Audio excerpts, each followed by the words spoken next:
Kiwi trainer, Kiwi jockey, Kiwi owners. What better than that?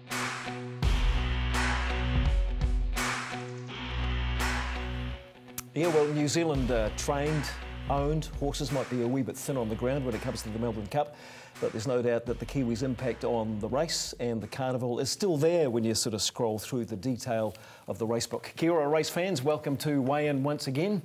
And, well, I suppose we're going to talk Melbourne Cup. First up, we'll ask J Mac if he thinks he can win the big race on Tuesday, because we're going to have him on the show. Aidan Rodley will check in from where all the winners have been coming from for the great race the past few years recently. That's at Werribee, of course, and as well as that, we'll hone in on some New Zealand racing later in the show. Welcome to the panel again. Mick Guerin, hot off the back of a party last night that was American and hustling. Which were you, the American or the hustler? It was good. I actually went as a 1970s semi-porn star type person. It was quite fun. Did you? That would be unusual. You'd find it hard. But if you to say Saturday nights aren't what they used to be, because Sunday morning's way. Good morning to you and Bruce. Big hi to everybody at home. It's strange, isn't it? It's Melbourne Cup week, and it's only 2 days away, obviously, if you're watching this on Sunday morning. And it's sort of snuck up on us, because I think Winx was so big last week, Bruce, and there was so much momentum behind Winx, and it happened, and then we also went, and then, oh, yeah, it's Derby Day. You know, it was quite weird. Like, for me, the Cox Plate last week was bigger than Derby Day yesterday, even though the overall standard of racing was a lot better on Derby. Oh, absolutely, but how can you compare to last week and Winx? She was just amazing, and we're not going to get that every week, but this is the day for the purists, Derby Day, and it didn't disappoint, and some Kiwi flavour. I heard a couple of interesting quotes yesterday where people said, I'm not sure if it's because people are there and they get carried away, but it's the best days racing in the world.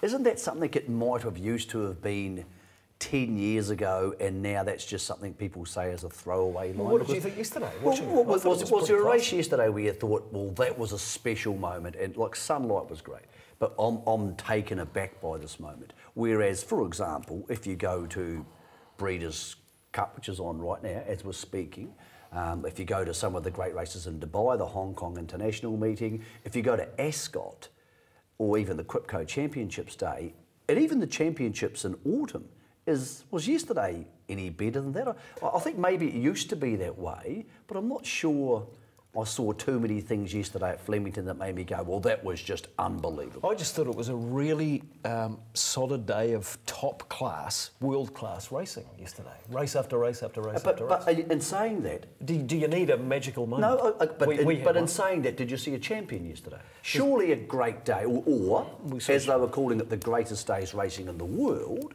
needs a champion. Okay. Does it? Does Enable at Breeders' Cup today make it a great day's racing, or is that just about Enable? Do we, having worked in Asia, I think we often get a bit too peninsularised in Australasia, and we don't see beyond that. That's an outstanding word. I've never heard that word before. Peninsularised. Well done. But I agree with what you're saying. You do become very inward-looking. Yeah, it's all about Australasia. And also, when you're there, you feel that way. You feel it's the greatest thing you've ever seen. But I thought it was a fantastic day. I really enjoyed the day, but I wouldn't say it's any better than some of the other days around the world. Yeah, well, you've probably been to a few more than us, but, you know, it's a day for purists, they say, and, you know, the fact that 90,000 plus purists turned up, I suppose, is a reflection of more people going to it doesn't make it better. Otherwise, every Barcelona soccer game would be better than every All Black game because there's more people there. Right. We can't win this argument. No, you're not going to win this argument. Well, it's sort of a bit around you know what's even happening? I'm not even own. listening to you because behind you on the television screen, Enable was winning at the Breeders' Crown, so I don't actually care what you're saying. Okay. But she didn't win as well as Winx. She just won, so the conversation's irrelevant. She opened links back so to if you're just third, watching this, while Sheldon's sitting there behind him is a TV screen, and I just watched Enable win at the Breeders' Cup, which very, very few horses in history have won the Prix d'Arc de Triomphe, and then a month later won the Breeders' Cup, so that's pretty darn good. She's not a bad nag. We were sort of trying to call her disabled just to wind you up last week, but she's certainly not. She's a champion. It's a prime example of when you've been somewhere, you think it's better. Like, you fall in love with moments rather than race. But it was a good race day. Yeah. He was all-rounded on the big day yesterday, James McDonald, and he did land with what I would call a peach patient ride. One of the big races on the card yesterday, the Empire Rose Stakes with the New Zealand, as we saw at the beginning, bred, owned and raced horse Shillelagh. And Aidan Rodley caught up with J Mac yesterday after the big day out. James, I guess that must be one of your proudest rides on Shillelagh. Yeah, it was very good. It was very special to win for Mr. and Mrs. Grace. Obviously, the whole Kiwi connection, Kiwi horse as well. So, no, it was fantastic, and she deserved it. She's been racing against the best company all the way through, and back to her own sex and against the mares. So it was really good. Yeah, could you believe the weight she picked up in the close of the race? No, not really. I thought the race had already been and gone, and she kept taking spots all the time, and I just needed one final one. She got it and she burst through. She could have, I even won by further if I got it clear out at the top of the straight. So, no, it was a fantastic achievement. It keeps up an amazing record that you've got through Derby days in the past, hasn't it? Yeah, no, I've had a lot of luck on these kind of days, and I thought I was close to winning the Coolmore as well as the Derby. I probably should have won the Derby, to be fair, and that would have been great for Mike and the connections there, because obviously I got put on the horse to try and get him a result, and to finish third, it was obviously a little bit disappointing, but in saying that, he's a very good horse, and it's probably all come a bit quick for him, but he's going to be a really good horse. You seem to be in the right spot in the Derby. The horse just didn't carry you into it, did he? He did. I just never got the splits when I needed them. If I got Shillelagh splits, I would have probably given the winner a good run for his money, but they didn't come, but that's obviously racing, and we'll look forward to the AJC Derby with them. Yeah, exactly. How are you feeling now, Yucatan, only a couple of days out to this? Barrier draw here, so this will be important. But, very well. The one that Michael won the Lexus on, I could have beaten it by 6, so it's very satisfying. I would have been a bit worried if Bohemian Rocks and the Prince of finished tailed off. So the form's franked. He could have won by 6 or 8 lengths, so it's all good signs. Yeah, thanks for giving us so much access to you over this week, and you've got a country behind you on Tuesday. Cheers, thank you.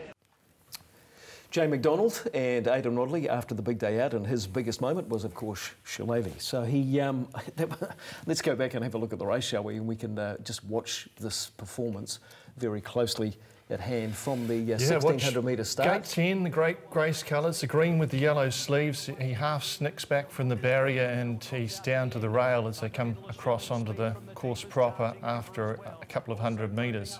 He is a long way back. She is that sort of horse, though. Yes, yeah. They didn't go mad sectionals. They've come home in 33.84 off the front, so it just shows what an enormous performance it is, coming from 5 or 6 lengths off the speed. She's getting close to breaking 33 the last 600 metres. A terrific win, but one heck of ride, and I think most people are calling it the ride of the day. It's one of those rides, if it comes off, you're a genius, Michael. If it doesn't, you get egg on your face. And he lost no momentum. We'll see this later in the head-on. He kept the inside path, but often if you do that, you gamble on losing momentum. He's following 2 good horses. O'Hood got a little keen in the run in the yellow with the blue cap, about 3 back on the fence, and following that in colours that don't look unlike the Waikato stud colours, the white with the green checkered sleeves, is Amphitrite. So he's following the favourite. He's got 2 backs, good backs to follow. Hood shuffles back. He's now gone from 5 back to 4 back, but he has got a wall of horses in front of him. He's almost going wide there himself, isn't he? Yeah, he was tempted to take the outside run, but switches back to the inside. Often a low percentage move with horses tiring at the front and falling back towards the rail. Gets a bit dicey here, but there's just enough room to squeeze through, and she's terrific late. Now, they're saying O'Hood, little unlucky, so too Amphitrite, but after watching it a few times, I think she would have won anyway. I don't think those horses behind would have got clear and beaten her. Terrific. Here's the head-on, great footage, and the white cap there with the arrow. Not a lot of room there at the moment, so... It's a roadblock now. I'll tell you what, still no room. It's a brave move to race this mare after last year. She won the Kennedy Mile last year, so she was an established Group 1 winner, and she could have easily gone to stud, and obviously the Graces do breed horses, so were you surprised by that? You don't see many mares who win a Group 1, unless you're Winks and you're going to go on and win a stack of races, but it's not like Shillelagh's a horse you would think, OK, well, we'll just keep racing because she'll make 2 or 3 million. So they've rolled the dice there, won their 2nd major race at a Flemington Carnival, but gee, that's a gutsy call. She's worth some money now. 7-year-old mare, as you say, by Savabeel. She won the Kentala last year. She comes back in what is being formerly known as the Mire, and just a really good mare. And Tiaka obviously bought her at the sales, and they've bought almost everybody else in the family they can buy, including Spirit of Galway, who's a maiden at the moment. So she would the family just keeps franking itself out. Like if you bought that family now, like Gracia, that just gets worth more and more and more money. And she would be in Savabeel's top 5 performers now, just about, with that win. Oh, it's a pretty big list. Yeah, well, Lucia Valentina's well ahead, right, is she? But it depends if you're being boys or girls. He's had a wonderful run of female horses. Yeah. And but you know, you've also had horses like Kobe, for example. Who, you know, but she after that she's won what, about 1.4 million? Yep. But if we judge it on stake money, then all the Australian horses are going to be miles ahead of all the Kiwi but as horses. Savabeel performance goes, she's really, you know, she's a 7-year-old and she's probably finally jumped into the mare's top back in echelon. fold of Savabeel. Okay. So there's a full turning up this time next year. And after so much criticism of the breed, it was nice to see a New Zealand breed get into Group 1. Wasn't it funny? Because during this carnival, we've had that real feeling that our horses can't keep up during this carnival. And yet, Very Elegant, who was beaten yesterday, is still one of the favourites for the Oaks, and it's a Z. And there's still plenty of New Zealand bred horses winning. The problem is, Bruce, we just seem to be selling them all the time. The people are performing though. And I suppose, as James sort of, alluded to after that, race with his Gleegan victory, that although the New Zealand trained horses are thin on the ground, the impact of the New Zealanders on the Melbourne Spring Carnival is fairly emphatic when you go down to the fine print. One of those, of course, is, I suppose, expat New Zealand trainer now, Mike Moroney, who's aiming 2 European horses at the Melbourne Cup. And, of course, he had a key runner in the Derby yesterday, which was slightly unlucky, as Aidan Rodley found out post-match.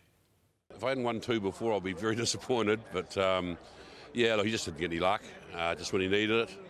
And look, I could see at the 600 he was travelling up like the winner, and they'd gone really hard. And I turned around a couple of the owners and just said, all we need is luck now, and we're going to win a Derby. He just didn't get it. So, and then picked himself up off the canvas and ran home strongly, So it was a great effort. When will we see him next? Probably go to the paddock now, and it'll be the autumn. Okay, you've had the Melbourne Cup drawn now. Obviously, Vange Mars couldn't have drawn much better. Drawn very well. Horse is absolutely flying. One of the owners got 200 to 1 the other day. I know that he talked this bookie into it, but I just can't believe that he's not 20s or under, because to me he's the right horse. We missed the autumn on purpose to aim at these races. I know it's a risk. Owners are willing to take it. I really think I got him at his best, and luck and running, I think he's going to run terrific, and wouldn't be no surprise. That barrier draw does really give you options of a luxurious, cosy run, doesn't it? Look, he could actually lead a Newmarket field if he's got that much gate speed. He'll obviously go forward from that gate. Whether we try and lead all the way in the Cup's going to be, it's hard to do, but we can take an option to take the sit then, because there's going to be a few from out wide coming across, I would think. Yeah, wider draw for Soundcheck. What will your plan be from there? It wouldn't worry me, because he needs to be in the clear. I think he's a horse that probably is better off sitting 3 wide with cover. That's how the horses, till they get used to our racing, are better that way, because he just did it all wrong in the Caulfield Cup. And I think he'll be running along true enough for him to be able to just roll along at his own rate, and that'll be, say, midfield with cover, hopefully. You did tell us the other day that you've got a horse that you think is going into Melbourne Cup as well as any horse since Brew in 2000. Yeah, I really think that. I really think that he's going as well as Brew at the same stage. The more I look at the field, yes, it's probably a little bit stronger than last year when we didn't make the field, but I don't think it's a lot stronger. And I've always been a believer in this horse. I've been a believer that this year's going to be his year. He mentioned Brew there, and it wasn't long after Brew that Mike Moroney was actually bemoaning the fact that New Zealand wasn't breeding horses like him for the future of the Melbourne Cup, and he, of course, has gone to Europe to find his fairly strong chances in that lineup that we see on Tuesday now. A starter for 24, if you like, Yucatan, drawing 24. Is that going to sort of pull him back a wee bit from those who are really I think he's 23. 23. Oh. But it's still a long way out. Is he going to pull people back on his enthusiasm for making the price? Yeah. Changes the price, yeah. Does it change his winning percentage? 2 years ago, Heartbreak City started from 22 and got the best run of the Melbourne Cup we ever see. But that, was Frankie Dettori, and this is James. So I think a lot of people want James to win a Melbourne Cup in this country. I've said it before, I think outside Chris Waller, he's the most popular thoroughbred horse person we have. And I think a lot of people will want him to win, whether he can or not. Well, 8 to 12 would have helped. 23 won't help, but, it's not like he's carrying 57 kgs. I think it fits, for me, because like a lot of people watching this at home, you want to pick a Melbourne Cup winner, Bruce, but you haven't got time to go through all the form. Who's watched Magic Circle win its sound down on May 24th? We're going to soon. Beating Red Verdant. So, but you haven't got time to do all that stuff to the level you want to, because even if you see it, you don't really know how Red Verdant was going, so you don't know what it means. So I just come up with a pattern, and I like horses with light weights European bred, obviously, one start in Australia is great, and a good Australian jockey. That seems to be what works for me, Bruce, and Yucatan ticks all of those boxes, but you're taking a toxic price, though, aren't you? Exactly, 4.5. you're taking the wrong price and you're taking a barrier 23. So I think that's how a lot of people are now starting to look at it. They're looking at like these sort of horses more so than actual specific horses. So we're going to look at the markets and the New Zealand chances and a bit of that European form shortly. The Zabeel factor may be a wee bit diluted this year, but there was nothing to stop Sir Patrick Hogan turning up at the barrier draw, trying to get the son of Zabeel, one of the outsiders in the race, Zakada, a good barrier draw, and Aidan Rodley caught up with Sir Patrick post-barrier draw yesterday. Patrick, you've been given a task. I don't know if you've done it so well. Yeah, I think I've done worse of it, all the bloody draws coming out. But anyway, I'm pretty sure I got 24 once before on a draw. So anyway, 7 Melbourne Cup winners have come from mares or stallions at Cambridge Stud. That's a pretty big record. So it would mean a lot, I think, for me, sentimentally. Zabeel's well gone and Sir Tristram's well gone. They're well proven in the at the Cup distance. I think the clouds can come and a bit of rain. I think that would give us a little bit of an advantage. I think the only plus I've got at the moment is that Nick Williams on the favourite drew 23, I drew 24. We've got to get on his tail.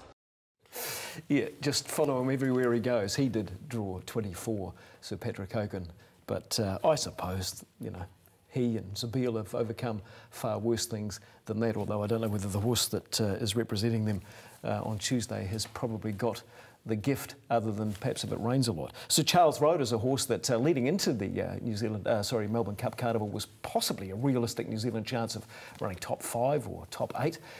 He had a bit of a bad run during the race at Flemington, or last time he raced, but he was in far better form in the Bendigo Cup, I thought, during the week, boys. Absolutely. Even though I guess the question mark is the form line going into it. Is it very strong? Yeah, is it the strong right form line? Probably not, but it's good to see him back in form and hitting the line well. He just got a little held up on the turn. He was outside of the eventual winner, Red Alto, which gets the run back one off the fence in the very pale white light blue colours. He's always got a win here. You looked a winning chance, but it's a miles better run than we saw previously, so he's back on track. Can he win a Melbourne Cup? Well, probably not, but might be a top 10 chance. Bizarrely, he's actually outside Zakada in the market. Now, the most relevant form race for these two is Zakada in second in the Sydney Cup, only beaten by a nose by Who Shot the Barman. And Sir Charles Rowe finished third and was unlucky. The only way that either of them affect the market from my point of view is, and this is the easiest solution in the world for the bookies, first New Zealand trained horse home, because that's a decent bet. You can make a market each of two, $1.91 there. So here's the overall market, and it doesn't mean a lot because if you shop around, there's all sorts of prices all over the place, and there's, you know, TAB will just be massive, so the pools are huge. You don't have to shop into the fixed odds, unlike a local maiden race. Obviously, Yucatan's very short, and then after that, you're getting huge each ways for anything else in the race. With Yucatan so short, I've probably never seen a Melbourne Cup with so many horses at 50 to 1 plus, but you have to have them so short. 4.5 in a Melbourne Cup, you have to have a lot of long price horses, because in a 24 runner race, that's a very short price. Well, what's going to happen tomorrow is the money will come for one or two of the Europeans, and we saw that last year with Rekindling. And whoever Lloyd and or Nick Williams comes out and says, oh, this is our other chance or whatever. A horse like, for example, Rostropovich is a horse who could take money late. But again, a lot of the good horses have wide barrier draws. Aidan Rodley is standing by at Werribee. He's been doing a fantastic job the last couple of days. And Aidan, as we say good morning to you, any word out of Werribee, any news or any sort of little whispers or coat tuggers about these European horses who we probably don't all have the time to sort of look into ourselves? Yeah, it's a little bit tough, isn't it? And obviously Rekindling sort of changed things a little bit last year in that he was the first horse since Vintage Crop to sort of win the Melbourne Cup without having a run in Victoria prior. We did see Yucatan just go around on the track only about a quarter of an hour ago, and he looks very well. Obviously it's not searching work or anything, but yeah, he's in the right sort of spot. We've just had Nick Williams actually addressing the media conference here at Werribee and saying that the horse, you know, he's had that sort of setback. Saw him have 6 months off the scene, but he's come back in terrific order, and he reckons he's going very well. Obviously drew barrier 23, which is a bit of a trick, but James McDonald saying, well, I could have beaten Prince of Arran by 6 lengths, you know, in that interview, had we let him go in the Herbert Power. And then you see Prince of Arran, albeit an improved run, come out and win yesterday. And that gives Michael Walker a great chance too, doesn't it? But can he turn the tables on Yucatan? You'd probably say not. And the rest of them, well, it's like any other year. We've got all these sort of mystery horses, horses that we know their form and we can measure them according to numbers in Europe. But, you know, how does that figure down here first up and with the conditions they're going to face? It's always a trick, and it's becoming more and more of a trick trying to weigh up that European form into Melbourne Cups. Aidan, there's sort of a groundswell of opinion from particularly some people in the Sydney media that all these Europeans are undermining the popularity of the Cup, and I think it's true that we know less of the names. When you're at Werribee, which is obviously full of people from England and France and places like that who have horses who have come from overseas, are you getting a different feel? Is there any palpable feel of that stress between the local camps and the we shouldn't have so many of the pommy camps?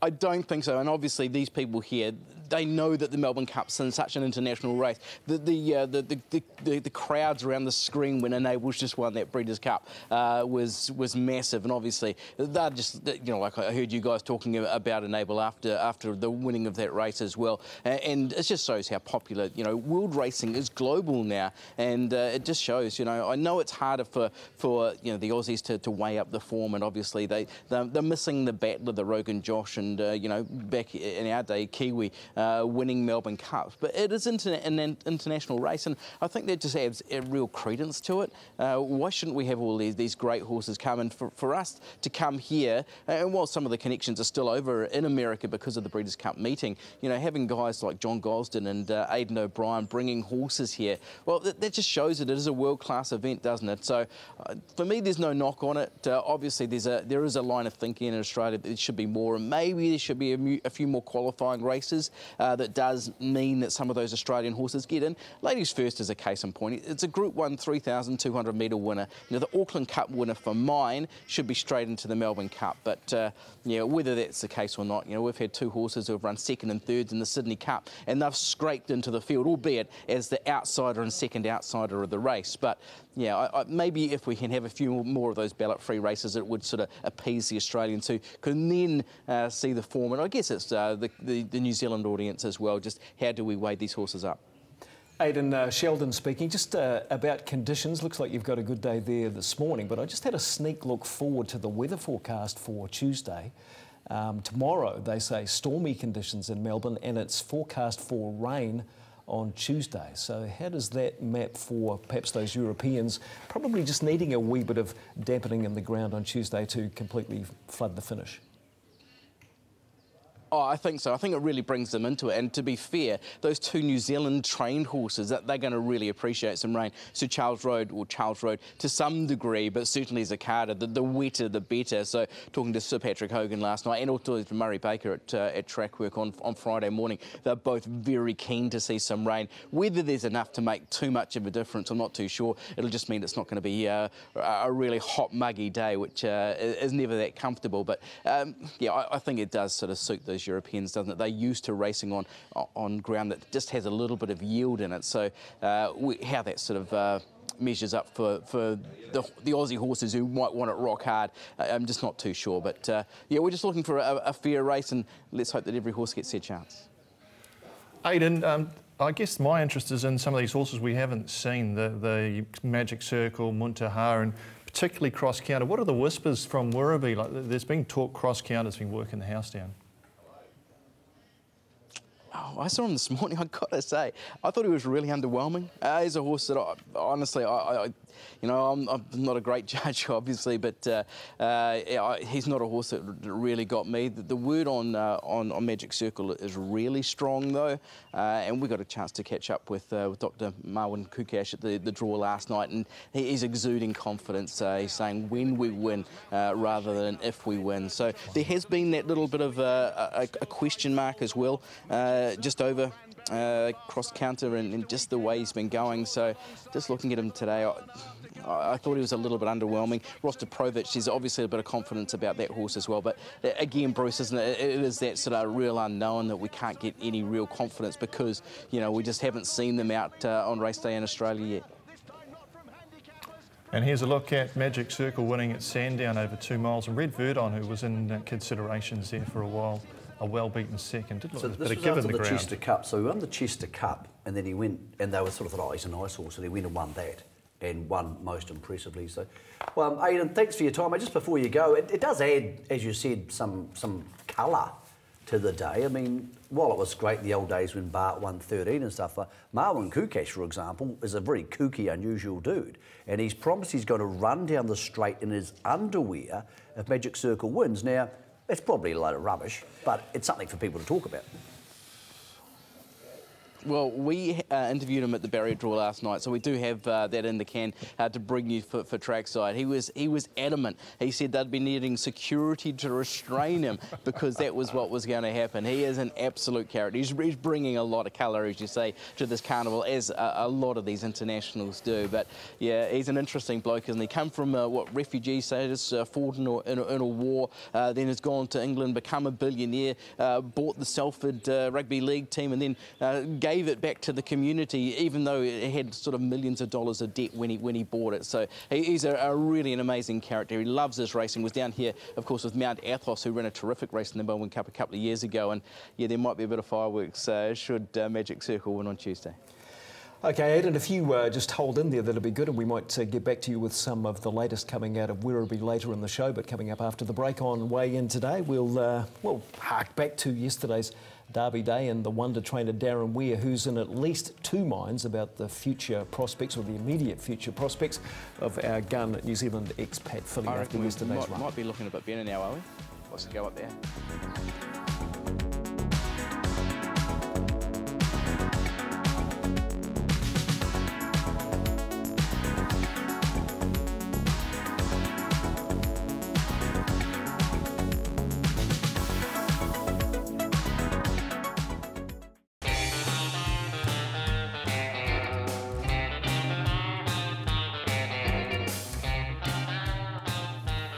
So Derby Day, it's the race day for purists, and 90,000 plus of them turned up at Flemington yesterday, and well, with 9 Group 1s or 9 group races on the day, what's not to like? One of those was the Wakeful Stakes featuring Very Elegant. We were wondering whether she could back up after an impressive win at Caulfield last start, and as we see them jump, Bruce, it was just that case of Very Elegant being her own worst enemy again. Yeah, deja vu. Although it looked all right early on, but as the race panned on. Yeah, as they jumped away, she seemed okay. She's in those reddy pink colours drifting back in the field, but once again, the tempo is quite good through the first 200-300 metres, but when they steadied about halfway, she starts this habit of firing her head and she just doesn't settle and switch off. So that has to be a concern going into an Oaks at 2,500 metres, where they generally don't go a lot of tempo. Sizzle Me in front controls the tempo, starts slowing it down after getting to the front, sets up shop at the head of affairs there. Aristia, the eventual winners, in a great spot, 1 out, 1 back in the blue and yellow. Quafila, the second place horse, is in the Shadwell colours, the blue, right behind the leader on the fence. So it's a little bit on pace, and that's given the way the tempo's slack. Look at Very Elegant back in the field there, about 3rd last, still the head up, hasn't settled. I think her run's really good because, once again, the way, with all the extra exertion she's putting into the race and not settling, she finishes off okay, and it develops very much into an on-pace affair as Sizzle Me gets another cheap sectional coming around the corner here. She's way up the back. Now she's exposed 3 wide and only just now really settling. So she's a really good filly, Mike. Look, the horses who finished at the top end of the field are more or less the same horses she beat in the Ethereal. So it's not about class, we know that, and we see her coming to the outside, and she's trying very hard, and to be perfectly honest, John doesn't go behind the saddle too much. So he realises he can't win by this stage. Aristia's still on the bridle, she's done no work, and she's there to challenge at the 200 metres. Quafila missed the run on the inside. What I did note though is you look at these, the first three home out of this race, normally the best form guide for the Oaks. You've got a Aristia by Lonhro, you've got a Not a Single Doubt and Unlucky second, and an I Love This City leading and running third. It's not the kind of breeding that's telling you 2,500 metres. I've been paying specific attention to this bunch of horses because we had a horse obviously who was in the same races in the Ethereal when she injured a fetlock and therefore she's had to come home. And it's not a very strong bunch. Like Very Elegant is the most talented of them, but a lot of them aren't bred. With the Oaks, and what I'm just learning about this, and with the Oaks and the Derby, a lot of it's not about talent, it's about strength.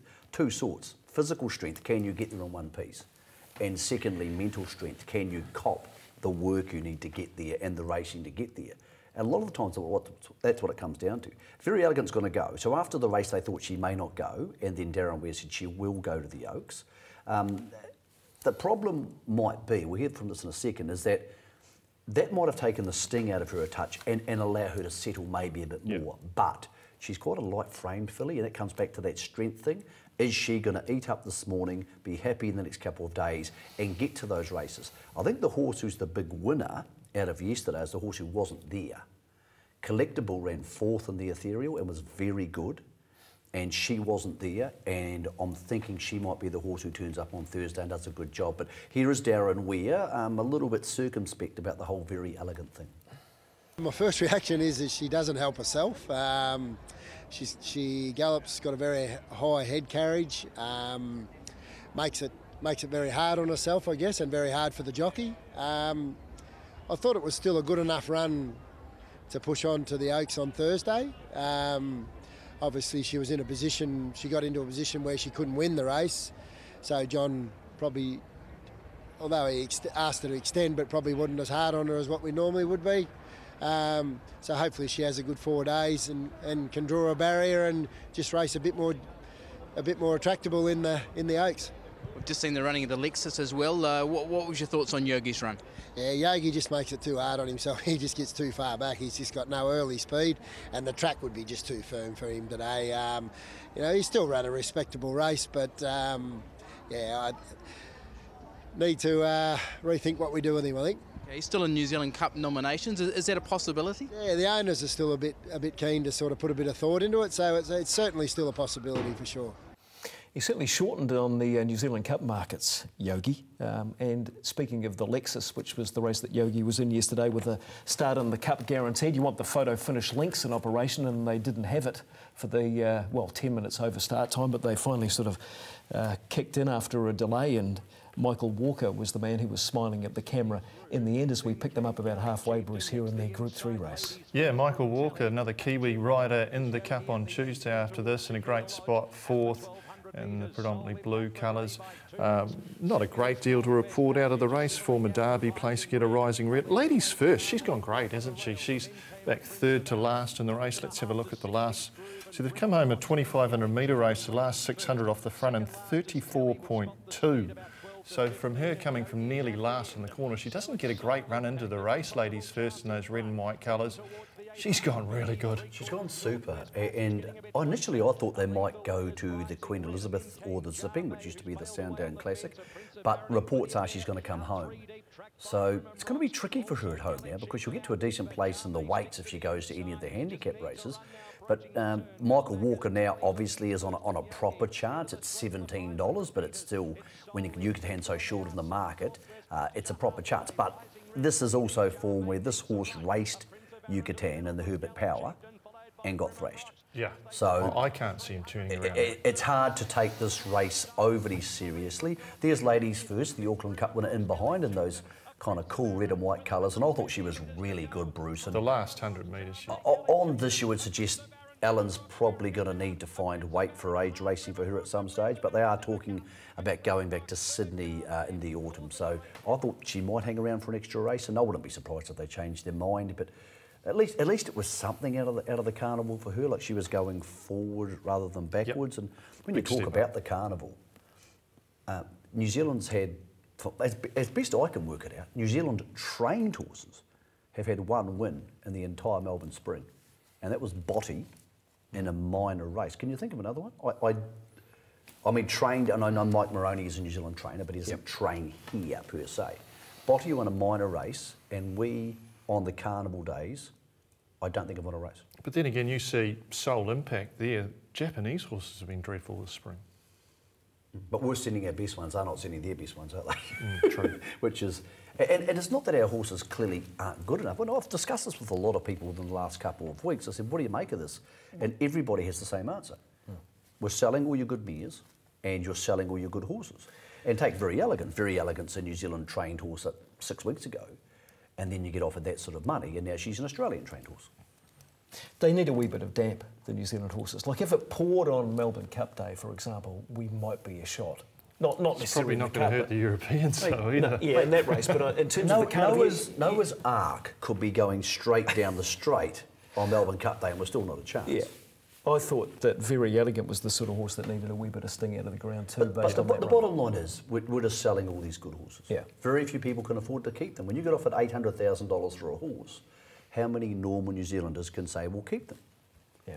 And we have lost a couple. We lost Bonnevale along the way and the John Snows and that sort of stuff. But it's been the most sparse spring I can remember in, say, 25 years of watching them. Is it just a glitch, though? Is it just, just, OK, we've had a bad year? If you keep selling all your good brood mares, and that's what's so good that Waikato retained Bonnevale, but if you keep selling all your good brood mares, like Vegas Showgirls in Japan, King's Roses in Japan, Very Elegant is now going to be bred from, almost certainly, I would suggest, in Australia at some stage. She's not going to come home because by the time she retires, Savabeel might be retired.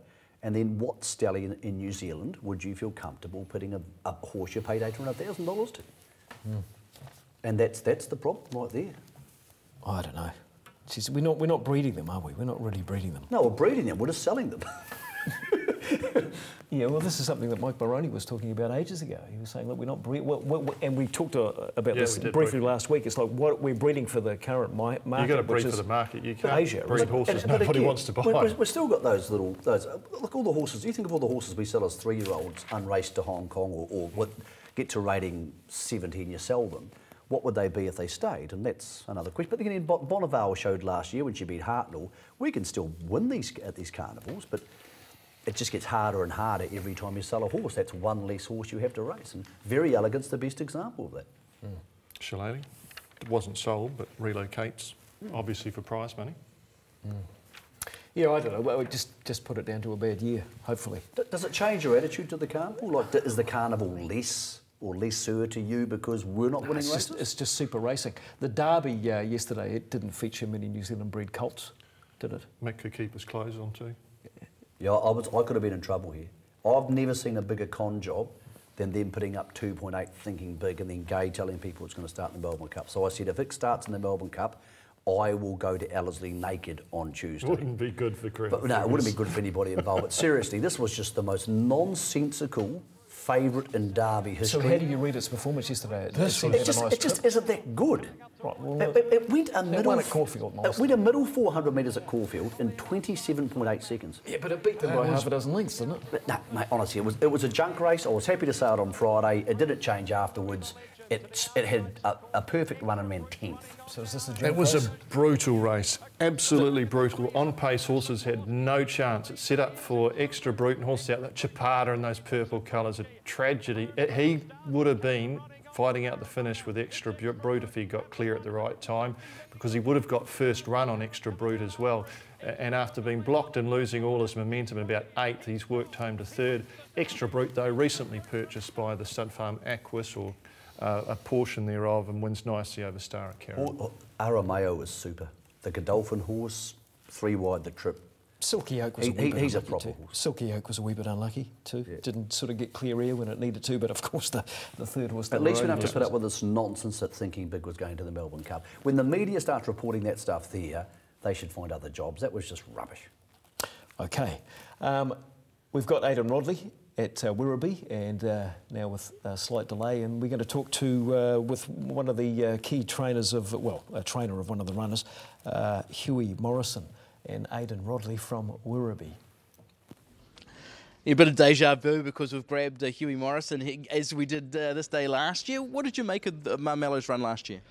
Well, he was built up big time as a result of his run in the Caulfield Cup. We hope he runs to the sort of the level which he ran in the Caulfield Cup, which gives us a bit more of a chance this year. He obviously ran below his form. Whether he was good enough against those horses last year on the weights, he probably, a good result would have been 4th or 5th really last year. Yeah, you wouldn't be back here if you didn't think you were able to win a Melbourne Cup, though. Am I right? I think we're back under the basis that we've got a chance. But, it's a handicap. There are 23 other runners, and we needed a lot of luck and 1 or 2 to run below form for us to be right up there. We haven't seen him since Dover. What did you make of the run that day? It was fine. We didn't overtrain him for the race. The ground, it's been as firm in France as it has been in England all summer. And, we're trying to look after him to come here. This is the objective. It wasn't Deauville. We have to be careful not to have him spot on for that race, so that, we didn't get an extra kilo or 2. Yeah, and the way he's travelled over here and settled in, are you happy with this condition going into the Cup? Absolutely. I haven't seen him this morning, but I was very happy with him yesterday morning. So he's looking good. I'd say, he's looking big and strong to me. My worry is that, whether we've done enough with him, but that's always going to be the case as a trainer, whether we've done too much or too little. Okay, well, thanks for joining us again, and best of luck for Tuesday. Thanks very much. Yeah, Hughie Morrison, he joined us last year, and I think we labelled him the Melbourne Cup winner. Didn't quite happen. Maybe this year he's a bit more of an outsider, and Hughie a little bit more subdued this year, boys. Yeah, thanks, Aidan. 5th in the race last year, Marmello, and the 2 Hughes teaming up. Hugh Morrison and Hugh Bowman rides Marmello in the Melbourne Cup this year. Well, talking about punting, and yesterday saw another way you can do your cash. Watch the leader. Button pusher under the apprentice, Carly Frater Hill. Home, yes. Home for the team money. Heading to the tote. Well, maybe not. Sidestep. Unbelievable. Just veers right after being struck with the whip. Let's take a look at the head-on.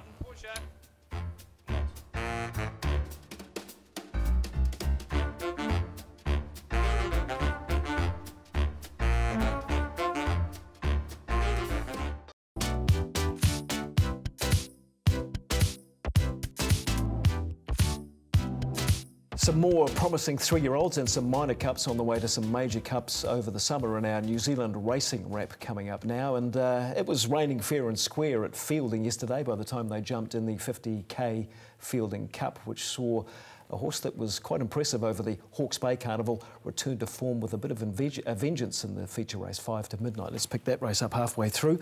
There was a bit of interest obviously in Nymph Monte, and he was a wee bit leg weary in the finish, and Ringo went a nice race, but this horse was quite dominant and a key part of the race here, Bruce, when Jonathan Parkes makes a call on where he's going to go in the last 400 metres or so. Yeah, he was just a little held up around the bend. He didn't get a smooth run into the race, which is a real credit to the horse because he was carrying top weight of 60 kilos, so it's good vision there at about the time when he probably wanted a nice toe into the race, just lost his momentum, but really good win under the weight. High Lad in the pink, up on the speed, had done a lot of work early to get outside the leader, so he didn't quite finish off as expected. Bellum with the lightweight outside, challenging, then coming through for second there. Ringo, good effort up over ground once again. We haven't seen a lot of him racing over the middle ground, but 5 to Midnight. Always good to see the horses coming back from our good Group 1 races to compete well under handicaps. Yeah, he's a good horse. I mean, second last year in the City of Auckland Cup, I think it was, when Hughie got suspended, pre-Winks. I think it's tricky for Lisa now because it's such a high place in the weights. He's carrying 60 and a half there, or 60. 60, yeah. 60, and she's plotted to go to the Cups, so Counties, Waikato and Awapuni, but you can't just keep carrying 60 forever. So I think they'll probably dip their toe and wait for age with him again at some stage. Have to, given his weight, yeah. I think he's a very, very good horse. I think he's one of the better horses in the country. So the other feature of the day, talking about big weights, we also had the 1400 metre race, and Ocean Emperor, who was the class horse of the field. Now, he did carry 60.5. And I hate backing horses carrying those big weights, but he had a significant class edge on, particularly the mares here. I thought I might see him in front, but he sat in the trail, Bruce, and just everything went perfectly. He got into a nice rhythm. He was rolling along. The leaders rolled off. He didn't have to leave the inside. He just trucked on through. So if you're going to carry 60.5, this is the way to do it. Just don't cover an extra inch. Yeah, perfect ride. Drew the right barrier, barrier 4, box seated, moderate tempo. Just a really good win, but carrying the weight 60.5 kilos, it probably wasn't a deep race, and you would expect, as we saw with 5 to Midnight, horse coming back from the weight for age Group 1 racing at Hawke's Bay to a much lesser grade here. And again, you ask yourself now, what do you do with him? Because there's not a lot of 1,400 metre races this side of Christmas. Most of them are the other side of Christmas. He won at Tauranga, I think he's going for that. So you go there, but do you go back to weight for age and go to the Captain Cook? Like, do you keep going to weight for age and keep attempting at these 1,600 metres? Because he was a little bit exposed at Hastings at that level.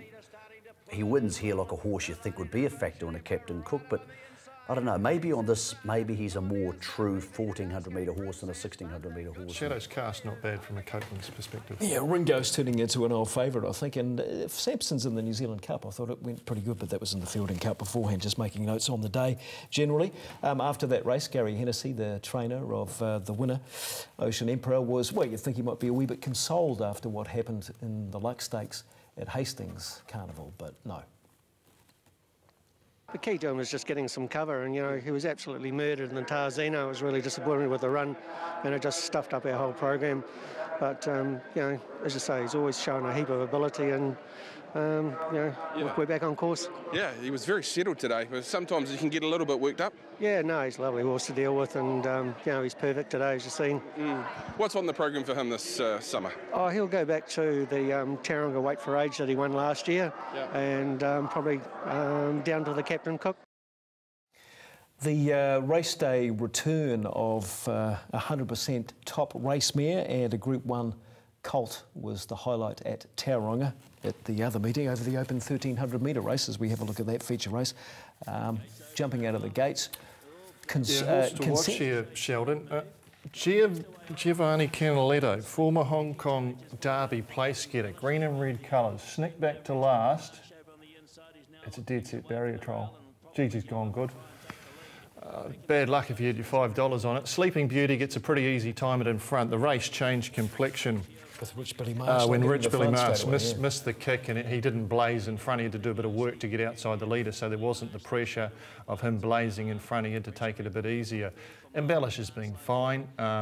Wet track. The track, interesting, they called it a dead 4, but they're running nearly 1:14 for 1,200 metres. But then, Mick, you're saying the feedback was that jockeys are saying it was. After the first on the card, Sean Mackay, who rode Cavalli Veloce to win, said it was a dead 4. Then I rang Leith Innes, who I rate one of the better judges and obviously one of the more senior jockeys in the north. And here's Leith coming to the outside on Embellish, and Sleeping Beauty just sneaks away here, just goes boom, just gets at 2.5 lengths. And Embellish flattens out okay. Your way outside them was also okay. There's Giovanni Caravel, whatever his name is, down the outside, and he's my favourite for the Seville Classic. He'll be a serious weight for age horse if they can keep his legs together. But the leader just snuck away. So I rang Leith, and he's a good judge, and he's not a gibberer. And he said, no, it was a dead 4. And I said, well, what about the times? The times don't make any sense. And he said, well, they're hand-timed. Well, so it didn't look like a dead 4, but I'm not going to second guess, first of all, Sean Mackay, and definitely not Leith. And if the times are hand-timed, that's just nonsense. Yeah, it is 2018. So 1:13.5 they were running for 1,200 metres sort of officially earlier in the day. Colts by O'Reilly and also a filly out of an O'Reilly mare were some of the highlights on the support card across New Zealand yesterday. First stop, Secret Allure. She's 3 or 4 back on the fence here and still aiming for the 1,000 guineas after this run. She just botched the start a wee bit, which put her where she is now. Yeah, Fielding Hotel, the benchmark 72. Lee Somerville, Ciroc, his horse sets up shop at the front of the field from his new base at Hastings. So good to see him underway there. Secret Allure, I think she's okay going forward. It's a bit of an ask to see her being competitive in 1,000 guineas, but she's racing well. Oh, and it's a strong 1,000 guineas. Yeah. I mean, there's some good horses in the Expression and Melt and the like. But the winner's quite rated here. Yeah, look, and also first race of the day, on the fence is so often advantageous to you. But she was good enough there, and look, she deserves her shot. If you don't go to the 1,000 guineas, you don't get a chance at getting the broodmare bonus, which lasts for 10 or 15 years or can last for the family forever. So she deserves to go to Rickett, and she'll suit the big track. She finds the line nice and hard. You've got a wee soft spot for her because I bred the mother. Meanwhile, at Tauranga... But she had Ombre Rose. No, she's out of a sister to Ombre Rose, Secret Scent.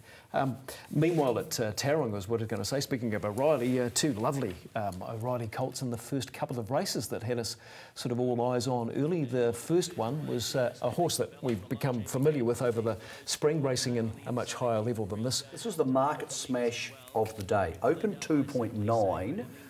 Bruce will talk in a second about the horse in the trail, a horse you know well, because it was the horse who skewered the market to each of 2.9. Caravel de Veloce, who was very fresh here, and they wanted cover, and they got that cover here, closed $1.70.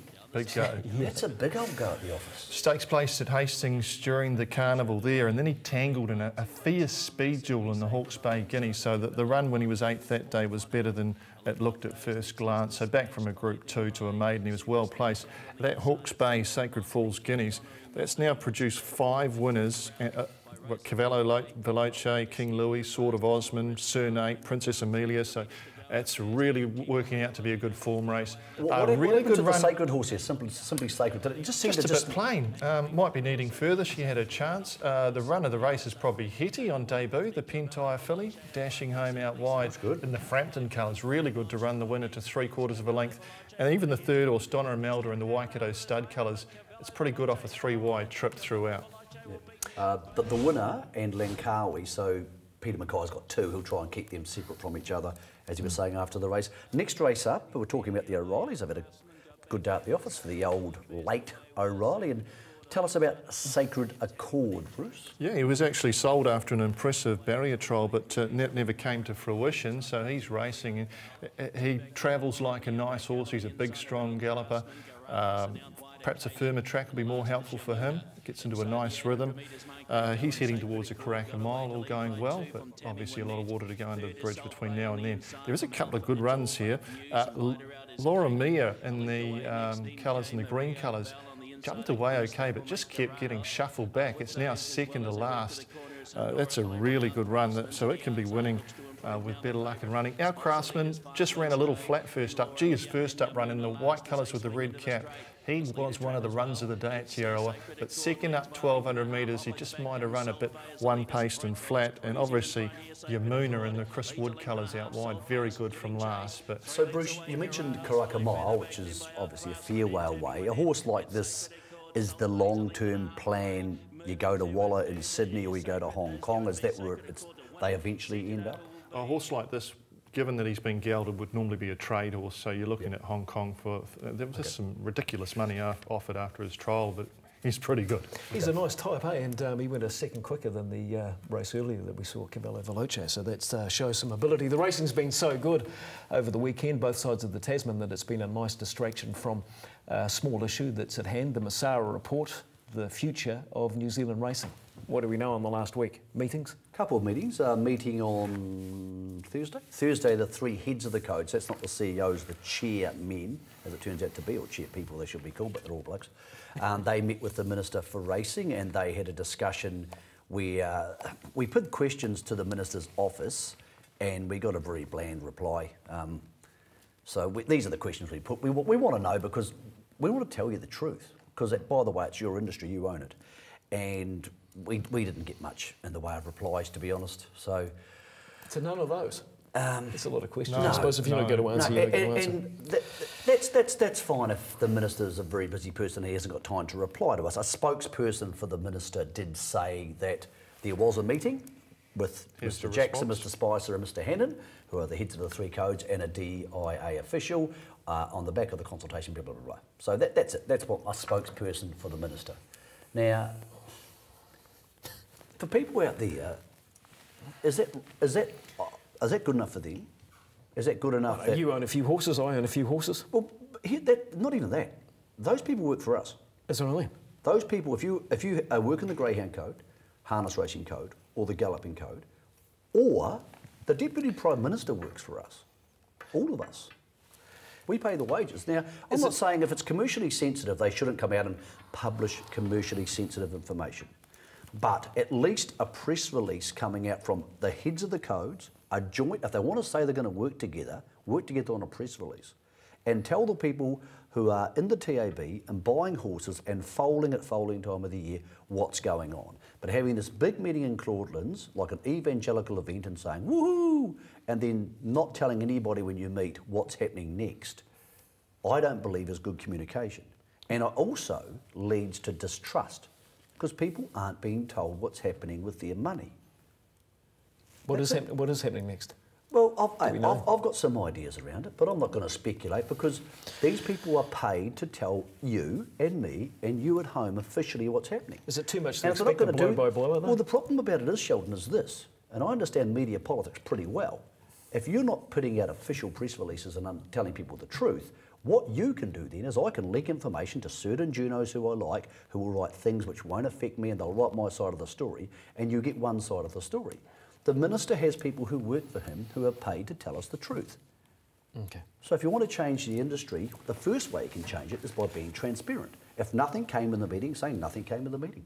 If we decided that they're going to go ahead with Rita with the 5-man panel, tell us.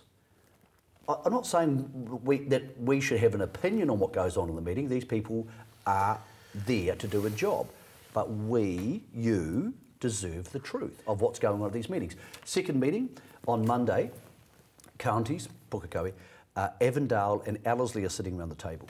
Now they're just going to have a chat, and it's really hard to get discourse with Avondale because they feel under threat for obvious reasons, but they are having a casual meeting to discuss things going forward. So that too will be interesting, and again, I think the public deserves to know, because all of these people work for the racing industry.